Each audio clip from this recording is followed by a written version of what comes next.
Trump and Churchill, defenders of Western civilization.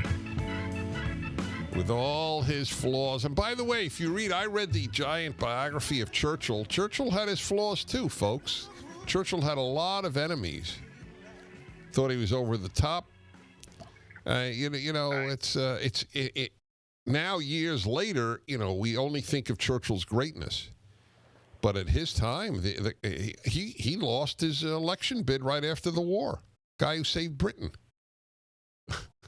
and much of the West.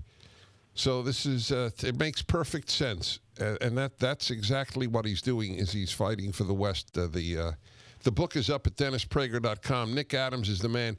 By the way, Nick is so careful. He is actually talking to me wearing a mask.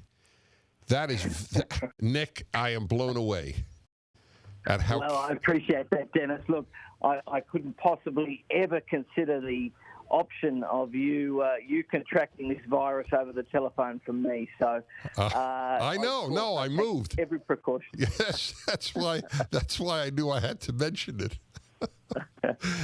Well, but look, I wrote this book, Dennis. It's a really important book, Trump and Churchill, Defenders of Western Civilization. And on the surface, Churchill and Trump, profoundly different. One was 5'6" and loved to drink. The other is a 6'3" teetotaler.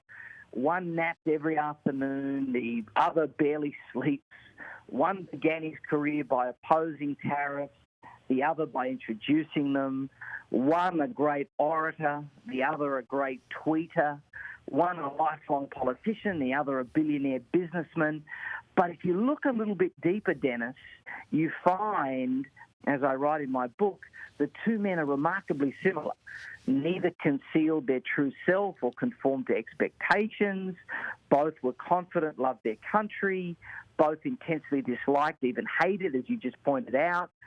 Clear thinkers and plain speakers. Both were alpha males.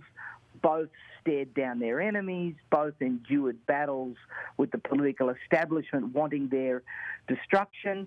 And look, both men all of my life have inspired me. Both have been heroes of mine for a long time. You'll remember that I've been a long-time guest on your show, and you'll remember, Dennis, that back in early 2016, you and I, friendly as always, disagreed vehemently about Donald Trump and his prospects to be elected. And I told you that I thought he was going to win. I told you that I thought he was pretty fantastic. And granted, at the time, there wasn't a lot to point to those two things, but it was kind of an instinct that I had, and it was because I'd read The Art of the Deal when I was 14 years old, living in Australia at high school. A friend of mine gave me the book. I'd studied Churchill's speeches at school, and I was encouraged by my father to really learn about Churchill because he looked up to Churchill very much as well. And both men really, when you break it down and when you look at it, are so similar. It is stunning. It's incredible. I mean, obviously both in different eras. Obviously both men are personally different. Churchill very eloquent. No one's ever accused Donald Trump of eloquence. But really, when you look at what they do, when you look at what they stand for, when you look at what they believe, and when you look at their instincts, both men are really difficult to kind of separate. You know, you mentioned instinct, and of course, in the world of the intelligentsia, this was the most mockable possible response when he said, I have an instinct, or I have a feel about hydroxychloroquine. So I really believe, not all, but I believe there are many leftists who hope it doesn't work because the president recommended it before the scientists, quote unquote, did. But that was a perfect example of his going with a hunch. And I have been collecting scientists' use, doctors' use of hydroxychloroquine. Doctors order it for themselves as a prophylactic. And it was all, he said, look, I heard about this, and I need to tell the American people, as a perfect example of his going with his gut. Yes.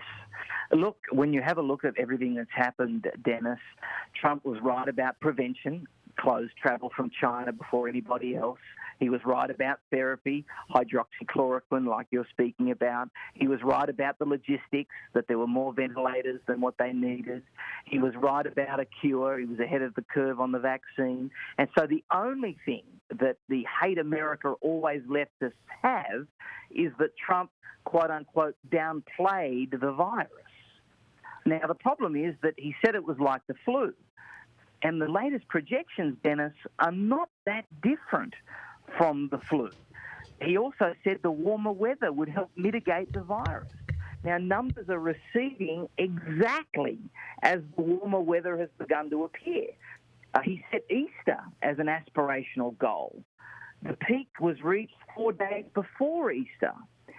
So, Trump, much like Churchill, very prescient, always seems to be ahead of the curve, always ends up being right. That's something that we've really seen here since 2016 when President Trump, then candidate Trump, really came on the scene. Well, you were right at that time, and I wasn't, and I fully acknowledge that. Okay, my friend, I want everybody to read the book, and I know my audience has a great love for you. Trump and Churchill, Defenders of Western Civilization.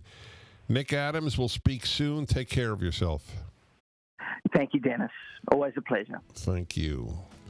He loved America as an Aussie. He just did. It's, some things. I mean, it makes sense that a person would love America wasn't born here, but some people just do. They just resonate to the American idealistic system of liberty. Not many Americans, not all Americans, resonate to that ideal. The book is up at DennisPrager.com. The Dennis Prager Show, live from the Relief Factor Pain-Free Studio.